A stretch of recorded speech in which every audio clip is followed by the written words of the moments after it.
All right, guys, we're going to rock and roll shortly here on the show. Thursday edition of the show. Give it a like, give it a share anywhere you're watching. We appreciate your support of the I Love CVille show as we work hard for you. The only thing we ask in return is if you like and share the show. Judah Wickower, Jerry Miller. Touch base with you rather shortly. I found the jobless claims being up intriguing. Did you, Judah? I mean, labor market cooling. Microsoft has slowed hiring. I mean, the labor, the pressure of maybe unrealistic labor wages is causing employers to be like, dude, I can't afford you. We'll figure out another way to do this. And where you're really seeing it is from the top of the funnel down. The top of the funnel being the big brands, the corporate 100, 200, 300 brands. Chipotle now has robots seasoning their chips, like their chips to eat, seasoning their chips. And now I think they have them making their chips.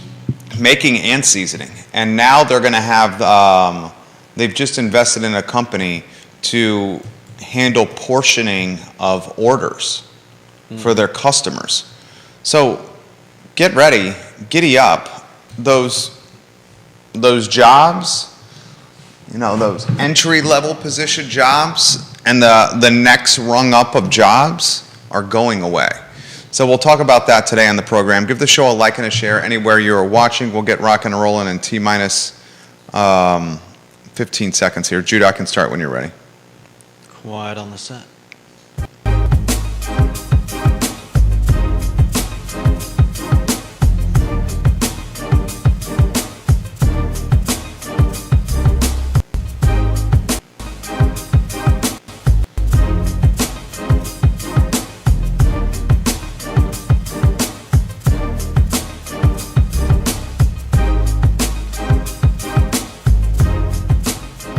Good Thursday afternoon, guys. I'm Jerry Miller, and welcome to the I Love CVille show. Thank you kindly for joining us. It's a pleasure to connect with you through the network.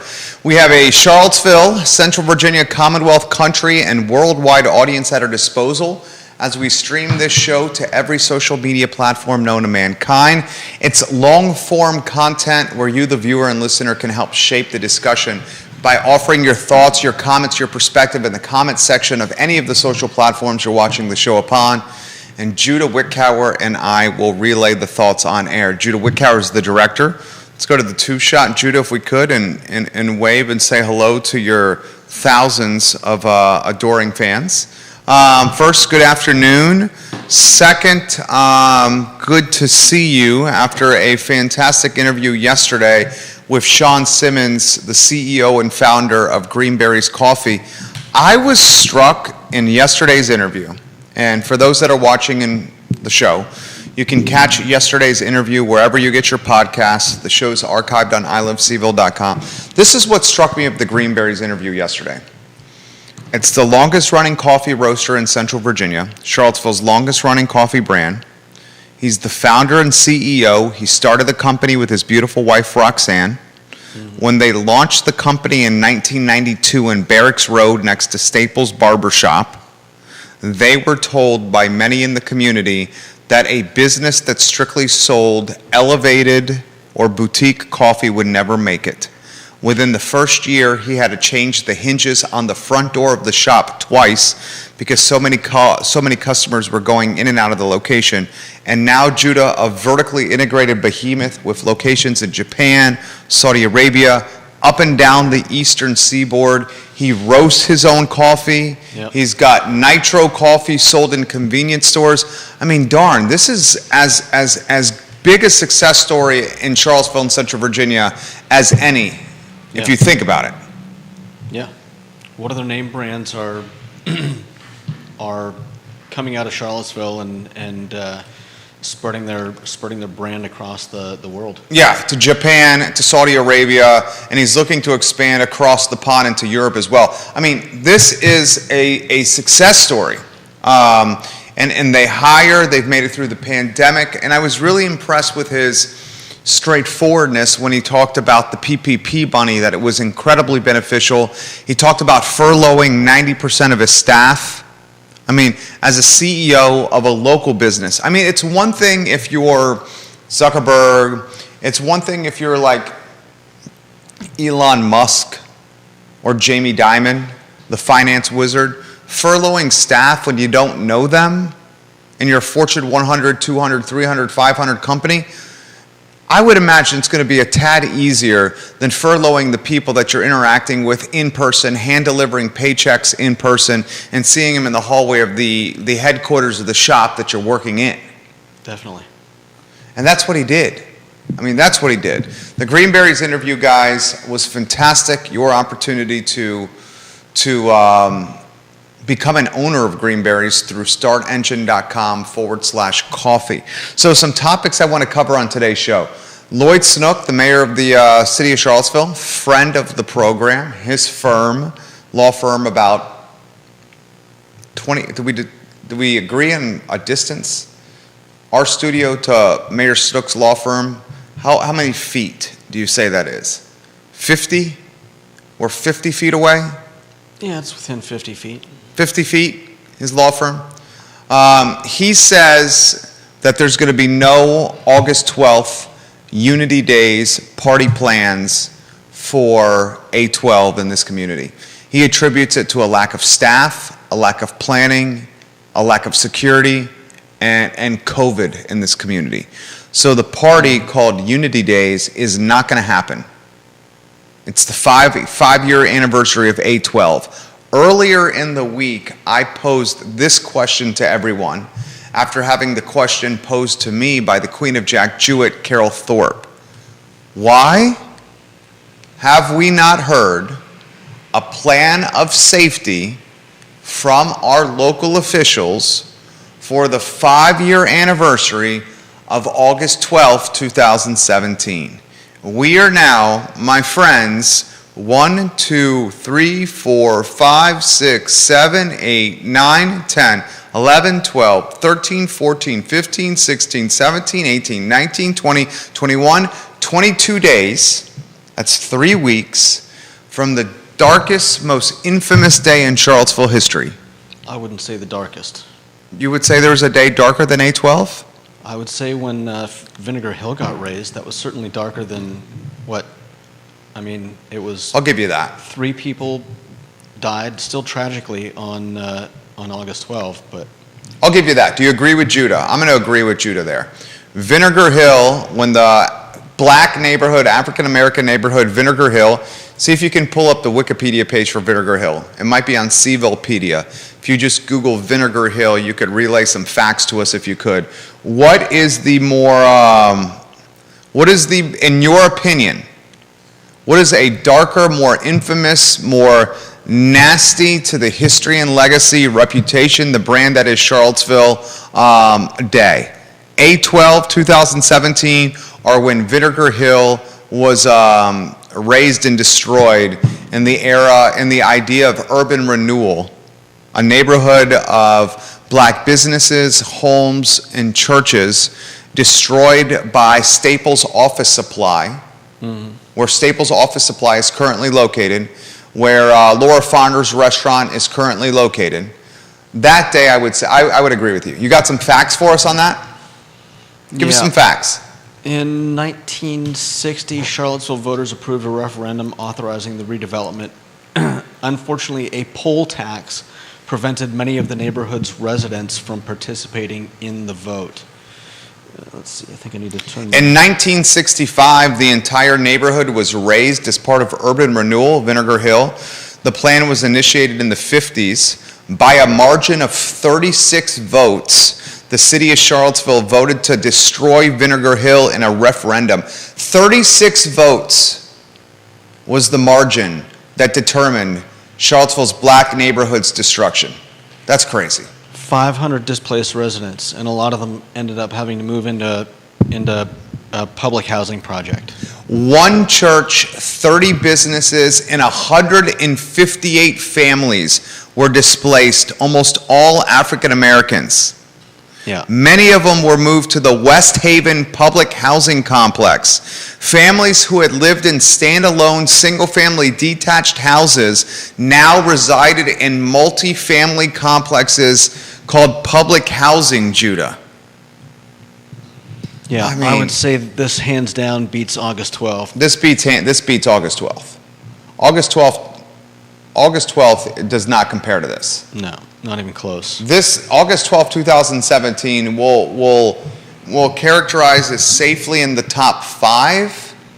Why Vinegar Hill does not get more attention, I think because of the time it happened, where media, in particular social media, was not relevant or did not exist. It's also 60 years past, so it's certainly not Time heals. fresh. No, I wouldn't say that. I would say it's just not fresh in our collective consciousness. Well said. That's And it's better than also- time heals. And it's also less personally impactful to most of us. Yeah, well, those of us who are not in the family lineage of the 500 or 600 people that had their houses and businesses destroyed. Yeah. I mean, because those 500 or 600 people that had their houses and businesses and their church destroyed in Vinegar Hill, that's tangibly some of the stuff that would be passed down to the next generation and the generation after that. And the generation after that, 2 generations removed, is the people living in Charlottesville now. Yeah, we don't know how many of them still live here, but how big a proportion of the population is that? And how big of the population in Charlottesville, how many people would still be living here if Vinegar Hill was not destroyed? And even among the people that are descended from those, or people that are still here from that time, I would imagine that the wound is, even if not healed, is certainly a more distant pain. Yeah, I think you're on point. I think your commentary is 100% on point with what you're saying today. Yeah.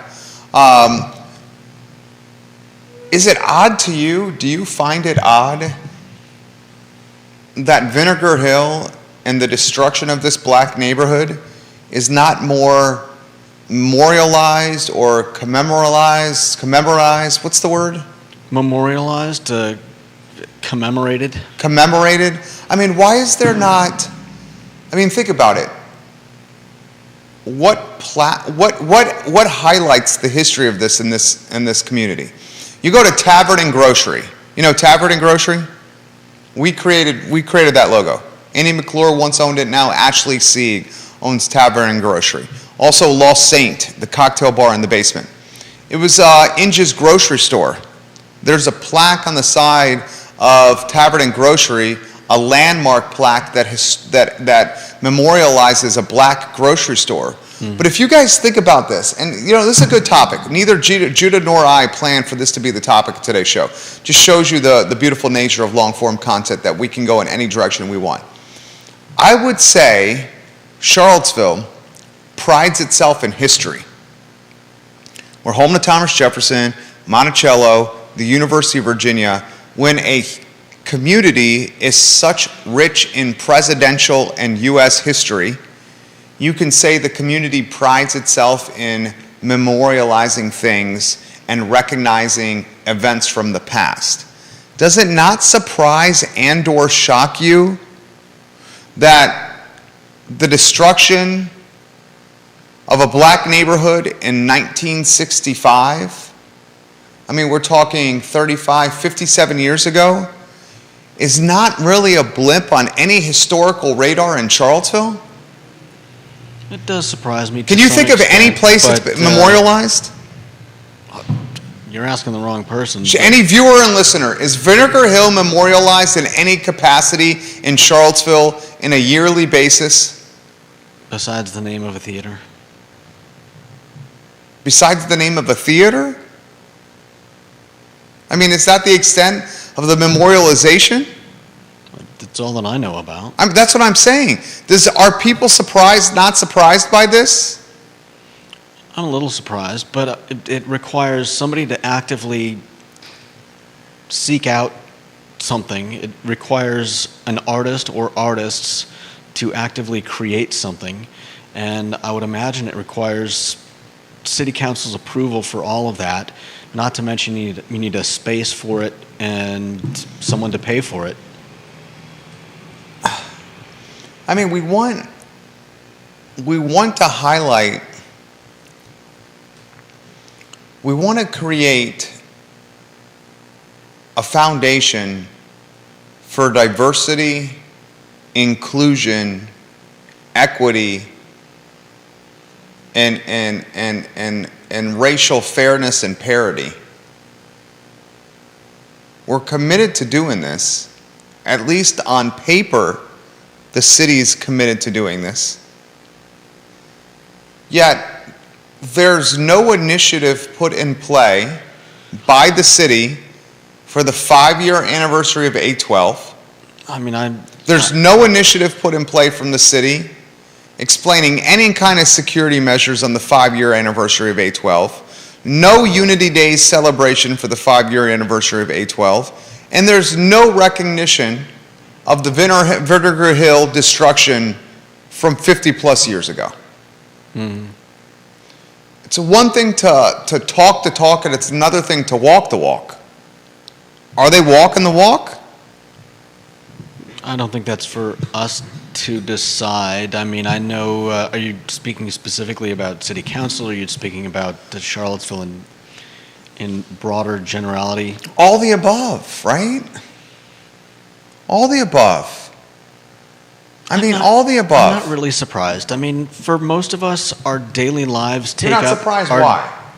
Because for most of us, our daily lives take up our daily lives. We're not all activists who are... I don't even think that's about activism.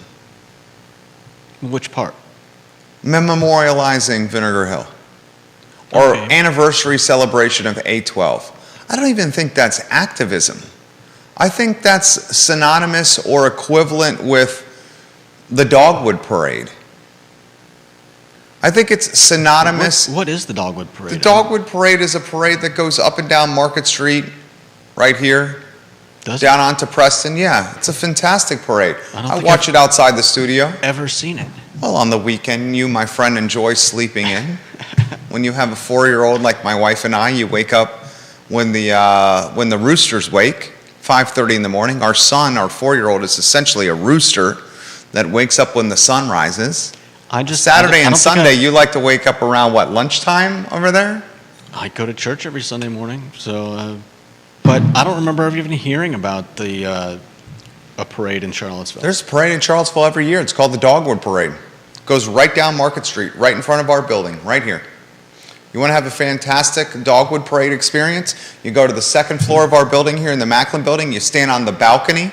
Is it just people walking? There are floats. There are people walking. Wow. Fire trucks, police cars, kids on bicycles, people dressed up. It's a fantastic event. Can't believe I've missed It's it an for event. 20 years. It's an event that resonates community spirit. And I don't think memorializing Vinegar Hill or memorializing August 12th or celebrating it through a Unity Days, inclusion, diversity, everybody welcome type of event, I don't think that's activism. I think that's just... No, I didn't say it was activism. I think it's just synonymous with the Dogwood Parade. I didn't Community say- spirit. I didn't say it was activism. I just meant that most of us are more concerned with the goings on in our daily lives than we are in taking up the banner of a cause like Unity Day or creating some type of memorialization for Vinegar Hill. I'm not saying it's a bad thing. It's how we survive trauma. Well, maybe we should change that. Maybe we should change that. I mean, at worst, I'd like to hear a plan of attack for safety. 22 days away from, Judah's made a good point, not the darkest day in community history. Vinegar Hill's destruction supersedes that, but one of the top 2 or 3. Something that had us in the global news cycle for, what, a week? I mean, we were in the global cycle for a week. Still, when you search Charlottesville, Virginia, it comes up. Well, of course it comes up. It's not like Charlottesville gets international news stories about an awful lot. I mean, it's frustrating. I mean, you Google Charlottesville, Virginia, and you still see the references to A12 in the Google images. And Charlottesville's done a really good job from a PR standpoint since A12 to try to push this content down. I mean, here's an image right here from ABC National that I'm looking at. Here's an image from the BBC on A12. Anywho, I'll get off my soapbox now. I'll close with this. Give us a plan for safety for A12. Just manage the perception and reassure your citizens and say, we'll have extra police officers on the beat around Emancipation Park, in vehicles, on rooftops, and shoe leather on the street. Not hard to do. Want to take it a step further? Kick $30,000, $40,000, $50,000. That's not a lot of money when your budget's $200 million to run the city of Charlottesville. Kick 50 G's for a party at the Sprint at the Ting Pavilion or at X Park for an inclusion event. Everyone in the community is welcome. A Unity Days event. And how about some memorialization for Vinegar Hill? You start... Commission a statue from, statue is such a divisive word in this community. It doesn't have to be. It could be something beautiful. Could be beautiful. I mean, it would certainly be better than this other statue that they're planning on building. What's that one? I don't know. It's a group of people in a circle holding hands, and I think they're leaving. Where are they building that? Let's see. Where did I see that? It was something about it was basically just a group of people in a circle, and they were going to leave it open so that if you wanted to, you could come and hold hands with the statues. Lisa Costello has a couple comments. She says, are the former residents and descendants asking for memorialization? No, not that I know of. She says, I definitely do not see the destruction of Vinegar Hill being swept under the rug. It is repeatedly talked about in public forums and media. Several books and many articles address it, and documentaries have been made out of it. What has the city done, though, Lisa? What has the city of Charlottesville done from a memorialization standpoint, from a contrition standpoint, from an apologetic standpoint, from a make things right standpoint?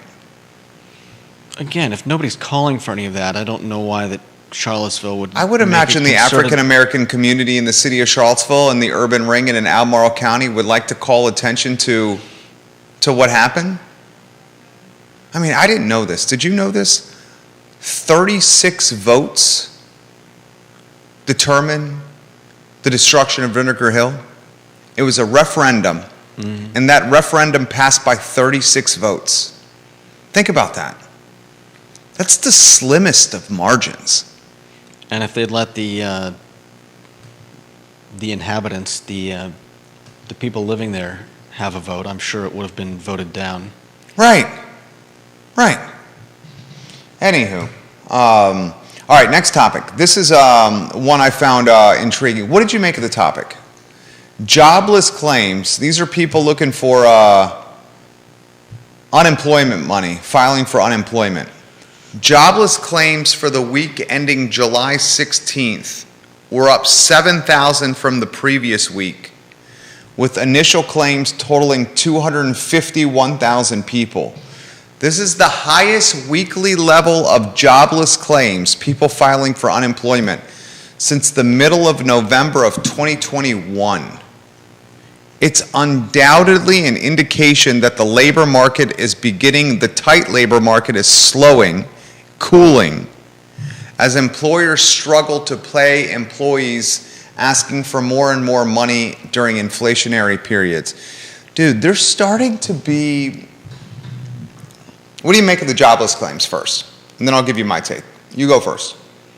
I mean, I'm curious as to, so this is jobless claims across the entire United States? Yes.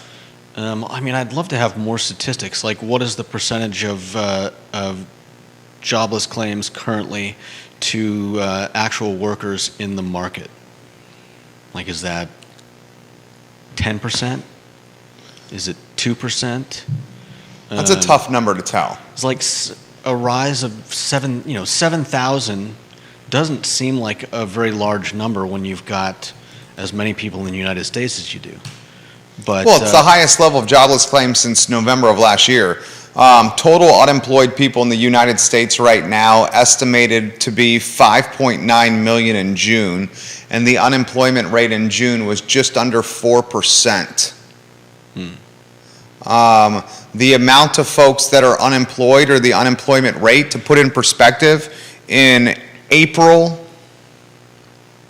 of 2020, April of 2020 was 14%. So April 2020, this is pandemic. Pandemic hits in March. yeah, Basically 15%. That number has gone from 15% in April 2020 down to 3.6% today. though I think everybody knows that number is lacking statistics. Explain. Well, I'm pretty sure it only takes into account people that are actively on the That's correct. the unemployment It rolls. does not.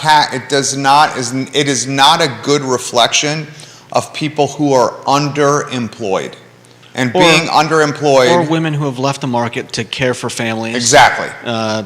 Other things like that. People who become entrepreneurs, got tired of frontline Yeah. work, and then went into business for themselves, maybe selling something on an Etsy. Someone who went from working 40 to 45 hours a week down to 20 hours a week at their employer does not count that person. It Right. doesn't count the person that had a job at 45 hours a week. Their employer said this job doesn't exist anymore. Then they go get 3 15-hour-a-week jobs for 3 different employers. That doesn't count that person. I'm going to cross my fingers. I'm hesitant to even say this. I'm knocking on wood. And we've gone from an IKEA studio table to a very nice table here. So I can say I'm authentically knocking on wood now. Are you tired? You're yawning constantly here. That's very rude. Is there something I can do to help you? Would you like some No. caffeine? Ooh, yeah, sure. Would you like some Mountain Dew? No. Is there something you would rather talk about? No. Come on now. I mean, there's indications that inflation is cooling and this market is changing. Just like it changed on a dime in the beginning of this year. I mean, take real estate.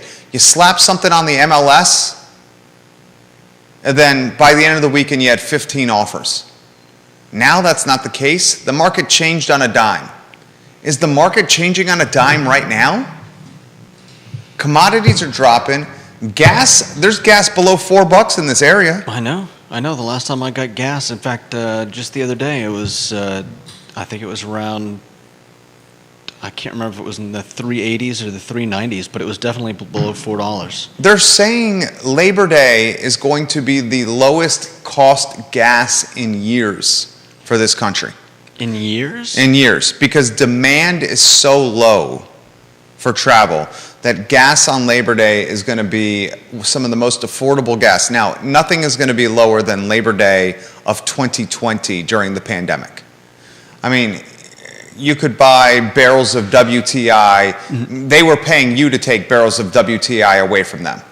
It was a barrel of oil was negative value. Yeah. Nothing's going to beat that. That's insanity. But are we plateauing? I mean, is there a change here? Has anyone noticed the markets? The Dow, the Nasdaq, the S&P? They've held steady over 5-8 trading days. A lot of green has been on the board over the last week and change. A lot of commodities are dropping in price. Are we turning a corner? I mean, you got oil futures down 20%. You got gasoline currently below $4. I made this point earlier in the week. 17 gallons in my tank of gas. I fill up my tank of gas 6 times a month. 17 times 6. 102 gallons I put in my Explorer a month. If gas drops $1, that's an extra $102 I have a month. An extra $102 a month times 12 months is $1,224 a year. You're talking $1,000 plus extra just for gas dropping $1. Yeah. That's significant. Imagine if gas drops $1.50. I mean, $1.50 times 17 times 6. 17 times 6 is 102 times $1.50. You have $153 of savings just for doing absolutely nothing. Changing no aspect of your life. You got an extra $1,800 a year in your pocket. Looks to be turning to me. It would be nice if it was. What's that? You It'd be you nice. disagree though, don't you? It's not that I disagree. It's that I don't feel like they've solved the problem. And if you're just, if you're just slapping a little Band-Aid on it, I'm sorry, but I don't see, it would be great if the Fed didn't have to do anything and it just fixed itself. But I don't think, I think that the issue is deeper and more ingrained than just, the economy is just going to turn around on, like you said, on a dime and be fixed and everything's going to be okay. I mean, so much that has led to where we are now, and I don't think they stuck the soft landing this soon and this easily. Well, time will tell. The thing that Joe Biden has COVID, for those that are watching the program. Joe Biden has tested positive for COVID-19, the president of our country. The thing that I'm nervous about, one of the things I'm nervous about, is the automated nature of so many entry-level positions. We've been talking about this and covering it well on the show. I'm going to give you Chipotle, for example. Chipotle now has robots making and seasoning their chips. The chips that you eat at Chipotle are made and seasoned by robots. Chipotle just invested in a company, another company, that does automated, portion-controlled, how do I put this? A robotic, innovative, automated company, technology company, that uses robots to serve food in portion-controlled scenarios. You program the robot, you say, this is how you make a burrito bowl, and the robot can go down the line and make the burrito bowl for you. Or it can determine how much pork asado or carnitas or beef goes in your tacos, or in the individual ramekins on the line for the people to serve. I am very concerned, especially of a father of a 4-year-old. COVID showed the vulnerable nature of relying on human capital, especially during a pandemic. People didn't want to go to work during a pandemic, in particular in restaurants, F&B, hospitality, music. I think that was far less an issue than the government telling people that they couldn't work. Okay, I agree with that. And then the government incentivizing to stay home by giving them money to stay home. I wouldn't say incentivizing. Paying them to stay home. Well, I wouldn't say paying them to stay home either. They got money from the government not to go to work. They didn't get enough. They didn't get as much as they would have made if they were working. Of course not. And we said that all along on this show. We said this all along on this show. The people that aren't going to work, that are staying at home, you're only screwing yourself and shooting yourself in the foot in the end. We said it all along on this show, that was going to happen. And that's what happened. The rich got richer, the poor got poor. That's what happened. 100% what happened. I'm nervous that the employers are going to be like, I can't rely on, Joe Schmo or Betty Schmo to run my QSR restaurant.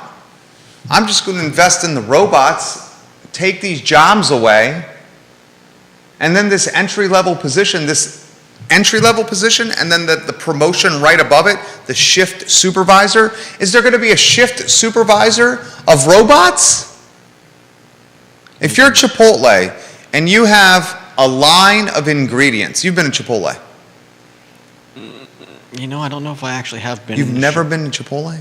I don't know if I have. If I had, it's been years. You've never been to the Dogwood Parade or Chipotle? The Dogwood Parade is a part of Charlottesville, so I'm sorry I've missed that. I don't know that that Chipotle is an integral part of Charlottesville, and I'm not going to apologize for. I'm not saying Chipotle is an integral part of Charlottesville, but I think a lot of people have been in Chipotle. Yeah, a lot of people have.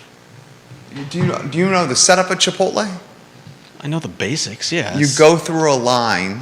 Yeah, you say, got give me tons 3 of- tacos, and they have the food and the ingredients, and they put it in the tacos in front of you. Yeah, I want. Then you some go of to the this, register. And I want some of that. Yeah. And I want some of those. Give me a and I want scotch of little more this, that. a little dab of that, Yeah. a little smidge of this, a little pinch of that, a little glomp of this, a little doodaddle of that. And then you get your tacos.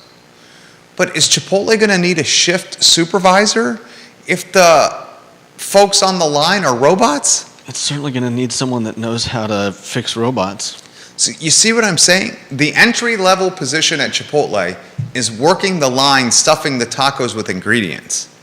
If that position is cannibalized by robots because Chipotle realized it had exposure or vulnerability with human capital during a pandemic, and they said, now we're investing in companies that do portion-controlled serving, or making and seasoning of chips with robots, or making the tacos with the robots. The entry-level position is going to be cannibalized by innovation. The next level, the promotion from entry-level, shift supervisor, front desk supervisor. That position, is that going to be cannibalized because it's robots and not people? I mean, to your point, you're going to need someone to make sure they're programmed correctly. And to fix them when they eventually break down. I can't imagine the shift supervisor is going to be fixing the robots. I've I- got to think the robots I are didn't going to be say- under some kind of service warranty. Whoever you buy, whichever company you buy the robots from is going to have some kind of service warranty to service the robots. Just like if you get like a fridge. I mean, that's a risky proposal. Why? If your business is based around these robots working and you have to be reliant on another company, I mean, that's... How's that any different than the grocery store that relies on refrigerators to keep milk cold? Or ice cream frozen? Or the peas frozen? But a refrigerator is not a moving robot. Yes, it is. No, it's not. Yes, a It refrigerator... has lights, and it has refrigeration, and it has doors. Today's- You're talking about something that's going to be moving and actively filling bowls with stuff. I'll say the robot is more dynamic than the refrigerator, but today's appliances are super deluxe computers. You should see the refrigerators in some of these like luxury homes. They are, I mean, you feel like they could take Neil Armstrong to the moon in some kind of fridge. Is that what Food Lion and Kroger are using? I would not be surprised if the grocery stores start going, how hard is it to stock shelves? Travis Hackworth said this. Travis, are you watching today's program? How hard is it? I mean, Travis said this, if it can be repeated, it can be automated. That's the king of Danville. He watches our show all the time. It's a great line. That will stick in my craw for a long time. If it can be repeated, it can be automated. He's right. it's a great line, but it's not exactly that simple. How do you say, stocking shelves? Take the stuff off the cart and put it on the shelf. It's a gross oversimplification. How is it a gross oversimplification? Okay. I would say stocking shelves is easier than making 3 tacos. Okay, but have you seen a robot that has been developed to walk around with a shopping cart and put stuff back on shelves? I haven't seen one. It's a rather large jump from yes, it can be done, to tomorrow Food Line is going to have a robot restocking shelves. I did see a robot at Three Notch Brewing Company go from the open kitchen and expo and deliver food to tables. Yeah. And Three Notch Brewing Company certainly does not have the cash position of Kroger, Giant, Wegmans, Whole Foods. We're in agreement there, right? Certainly. Three Notch has got a robot that can go from, in the craft kitchen in Charlottesville, from the kitchen line to table 52, bringing some Philly cheesesteaks to a six-top. You're telling me Food Lion can't get R2-D2 to get some tomato sauce on aisle 12? If you think it's that simple, then maybe we'll be seeing it in a few weeks. Who knows? I don't think it's that simple. I think something carrying a tray from position A to one of positions B through H is a lot simpler than you're saying. And what happens when your food is created wrong? Are you going to tell the robot and it's going to go and speak to a manager robot? Well, that's to be determined. Is the robot going, or is the order done on a kiosk, and then sent to the robot because the robot's programmed to the kiosk, and that's how the robot knows what to make? I would imagine that's how it would be done. They're trying to take away as much human capital out of the equation. Order on a kiosk, robot's programmed to the kiosk, robot makes the tacos, and you go pick up after you've paid on the kiosk. And if there's a mistake, maybe that's where the shift supervisor comes into play, where you talk to a human directly. It sounds somewhat plausible. You think stocking the shelves is more difficult than making the tacos if you're a robot? Making the tacos is way more difficult than stocking the shelves. I don't think you understand the way robots work. Picking up shredded cheese, a robot? Being able to decipher from 15 ramekins that are all next to each other on a line and having the dexterity to pick up shredded cheese from one ramekin and not pick up the shredded lettuce that's right next to the shredded cheese ramekin? That's way more challenging than taking some 16-ounce cans and putting on a tomato sauce cans and putting it on a shelf. I disagree. Oh, no way, Jose. No way, Jose. You're talking about a grocery store with hundreds and probably thousands of different products. Thousands, no doubt thousands. No doubt thousands. You have a robot per aisle. You have a robot program. Here, you're on aisle 10. You're programming the bags of chips. You get the cheddar and sour creams, and you put a row of them here on aisle 10. You get the sour creams, and you put them right next to the cheddar and sour creams. And don't forget those barbecue Fritos. Damn, those are good. Get a row of the barbecue Fritos. Stack them up. Maybe it's too much of the KISS method. Don't miss those barbecue Fritos. I think you're crazy. Not to mention the fact that even if it was just it was just an arm on a slider that slid along the aisle and could put something back. I mean, what happens when that thing knocks an old person over or grabs a kid by accident? How's that any different than the drive-through attendant at McDonald's that served the piping hot coffee to the customer and it spilled all over their lap? You know what's going to happen. Those two things are nothing alike. My point is, stuff happens. That was the point of what I made.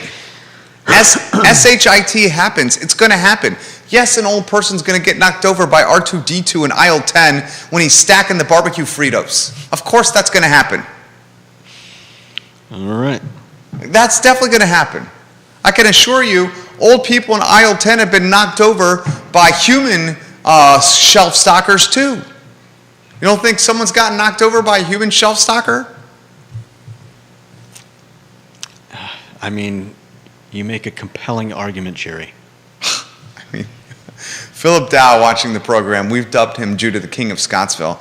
Maybe a little late on the topic. Speaking about the unemployed, I saw a young boy running up and down to try to get money from cars on a traffic light on Pantops. I went through the drive-thru and the manager happened to serve me. I asked him to go over and offer that man a job.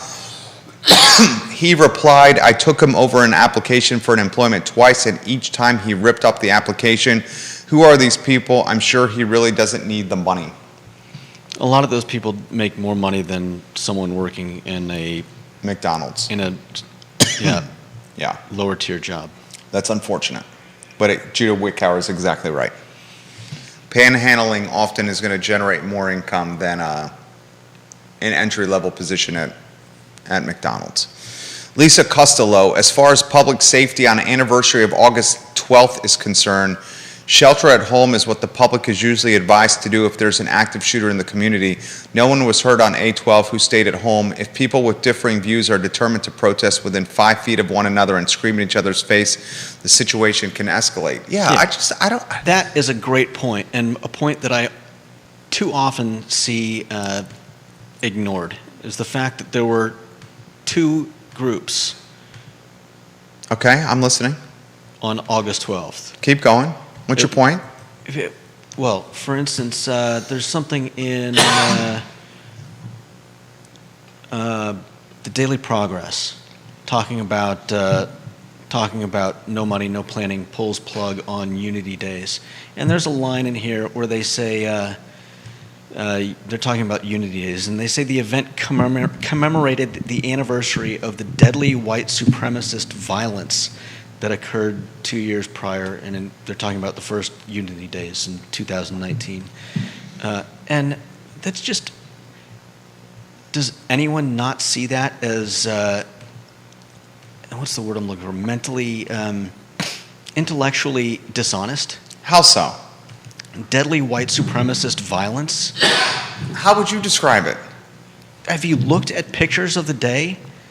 I was there, dude. Yeah. Literally. Then in person, in front of this studio. Then you of all I people- lied to my wife. Then you of all people should know that it was not a one-sided rampage through Charlottesville by deadly white supremacists. I mean, there were a lot of white supremacists out here. Yeah, there were also a lot of Antifa members who were Yeah, there was a bussed ton in. of Antifa here. But unfortunately, the way the media works is they clung to Fields ramming his Charger into the crowd, killing Heather Heyer on A12 on 2nd Street. And that's what A12 is remembered for. Okay. And he was a white supremacist. Let me go back and ask the question again. Is that, if we are continuing with that narrative, are we not being intellectually dishonest? So what is your point? I don't understand the point that you're making here. My point is, conflict requires two groups. So you're saying you have white supremacists and those who oppose them. And Antifa. Antifa was the one who opposed the white supremacists. Both of the groups came from outside of Charlottesville. Am I mistaken? Both of the groups were led by people from outside Charlottesville, yes. Okay. It was two groups that caused Two groups the that conflict. leveraged Charlottesville and used Charlottesville. Yes, that's what they did. Two groups outside of Charlottesville exploited and used Charlottesville and made us look terrible. Exactly. Yeah. But I would still say it was an event led by white supremacy. I mean, if there fair. wasn't white supremacy here, Antifa wouldn't have come. If Richard Spencer hadn't have made this his mission or his platform, a UVA graduate, a white supremacist, Richard Spencer, if he hadn't have done that, Antifa wouldn't have come. Is it Antifa? Antifa? How do you say it? Do you know? I call it Antifa. It's Antifa. Antifa? Okay. Because it's anti-fascist. Fascist. Antifa wouldn't have come. I do give you what you said about, I do give you that Vinegar Hill was a worse day in Charlottesville history than 8/12. Okay. I give you that. I think you're all over that. Scott Aaronworth, welcome to the show. It's a good question, Scott. Lisa says, stay home, is what she says. Yeah. Stay home. Two other items out of the notebook. Does anyone, I mean, have we had any presentiment of people coming to Charlottesville on August 12th to reenact the... I don't know. I mean, what we knew about A11 and A12 beforehand was chatter on message boards that the proverbial you-know-what was going to hit the fan. So there was intel on online and on social media on message boards that this was going to happen. Has there been anything on the anniversary? I know this is a significant one because it's 5 years, but... I don't know. My common sense, you know, I'm a guy who utilizes common sense. My common sense meter, my common sense tracker or radar says milestone, same thing Carol Thorpe said. Carol Thorpe is a woman of common sense. It's a 5-year anniversary of a very ugly day in Charlottesville. If there's going to be something, it's going to be at a milestone anniversary when all the national media is going to cover the 5-year anniversary of the event. Just trying to utilize common sense. I got no intel. Yeah. No, I know. I'm just, I was asking if anything had happened on previous years, and... Scott Aaronworth says, happy National Junk Food Day to you and J-Dubs. Kevin Yancey, welcome to the show. Thank you kindly for joining us. Bill McChenzie, welcome to the program. Thank you kindly for joining us. A national day. Yesterday was National Hot Dog Day. I can see that. Isn't it baseball season? When is National Great Boss Day? Oh, man. I can't believe no one has invented that day. When is National Great Boss Day? Oh, man. This gave me pause for concern. Catherine Knott, the education reporter for the Daily Progress, just resigned. The Daily Progress is down to Ginny Bixby covering news. Soon, all articles to be written by the Associated Press, wire copy with nothing associated with Charlottesville. There's one news reporter at the paper of record for Charlottesville, Virginia. Her name is Ginny Bixby. In the last month, Allison Rabel and Catherine Knott have both quit the Daily Progress. My first job out of the University of Virginia was at the Daily Progress. I finished at the Daily Progress as one of the youngest editors in the history of the newspaper, if not the youngest. I know that business model. When I worked there, it was Media General, the company that took over for the Worrell family, the local family that owned the newspaper. Then it went Media General, Warren Buffett, Lee Enterprises. It's a mess. The paper of record has one news reporter for a community where University of Virginia is located within. That is a damning factoid or statistic. News keeps people honest, and they keep folks from doing sketchy stuff for fear of being called out amongst the public. We have one reporter, Ginny Bixby, for the newspaper of record in the news department. Last item out of the notebook. Many of you who watch this program know that we broker business deals. We are later today signing a new listing with the One Bridal Salon next to Shenanigans on West Main Street. Tentatively, the asking price is $125,000. One Bridal Salon on West Main Street next to Shenanigans. You will get more details on the I Love CVille network from us. I want you to think about this before we close. Charlottesville is the second largest wedding capital on the East Coast behind Charleston. Charleston is number 1. Charlottesville is number 2. In the second largest wedding capital or wedding epicenter on the eastern seaboard, Charlottesville, Virginia, there is only 2, count them 2, bridal dress salons. And one of them is for sale. I think I made a good point for why there aren't more of them around No, here. I shot that point down. Really? And the point, how I shot it down Really? was, yes, my wife and I in the area, looking to get married in the area. 5 years ago, we went through this, and she ended up going to Northern Virginia for the dress shopping. There is market share and demand in this area for people who want to buy a dress and say yes to the dress in Charlottesville for a wedding in Charlottesville. There is also buyer demand for women who want to say yes to the dress and buy a dress in their hometown and go to a wedding outside the area as well. And at 125 asking for the type of revenue she's doing, this is a deal. More details coming up on this program as we sign the listing today and get the details to you, the viewer and listener, tomorrow and Monday. Kevin Yancey says all the major players involved in 812 are either in jail or broke, so I don't think you'll see anything happen. I say I hope I hope you're right. I hope you're right. I really, really, really hope you're right, Kevin Yancey. And I will bring my game. We'll get this business sold, my friend. Anything you want to add, Judah? No, I think he has a good point, though.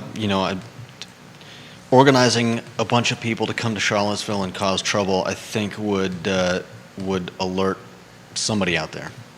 You hope. You got 24% of the police department vacant right now. You got They're not the ones that would be finding out about it, though.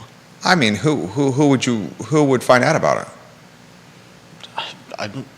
Well, you talking about the FBI? Possibly, yeah. Maybe. I would hope the Charlottesville Police Department would look into message board chatter and communication about August 12th in Charlottesville. I mean, good God, how hard is it to put a Google keyword alert for Charlottesville on August 12th? Right? You and I have done this before. You do a Google keyword, Google alert for Charlottesville on August 12th, and every day that something mentioned on the internet about that, you get an alert about it from Google. Ain't that hard? If you say so. Am I wrong? I got a keyword alert on my name. Every time it's mentioned, I get an alert. In fact, I would encourage any viewer and listener of this program to have a keyword alert for your name on Google. Anytime your name is mentioned online, you get an alert. It's called common sense. Common sense. Bill McChenzie says local shops are luxury price. Back in the 80s and 90s, C.H. Williams was the go-to place on the downtown mall.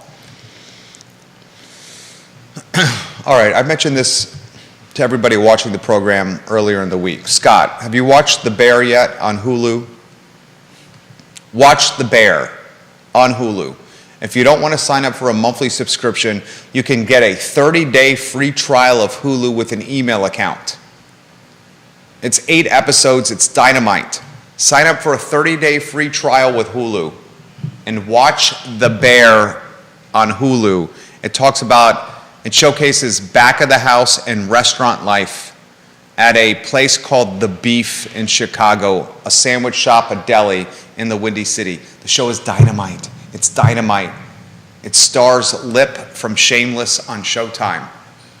Get a free trial of 30 days with your email account and watch the show. All right, Judah Wickhauer, Jerry Miller. It's the I Love CVille show on a Thursday. You guys have a good afternoon.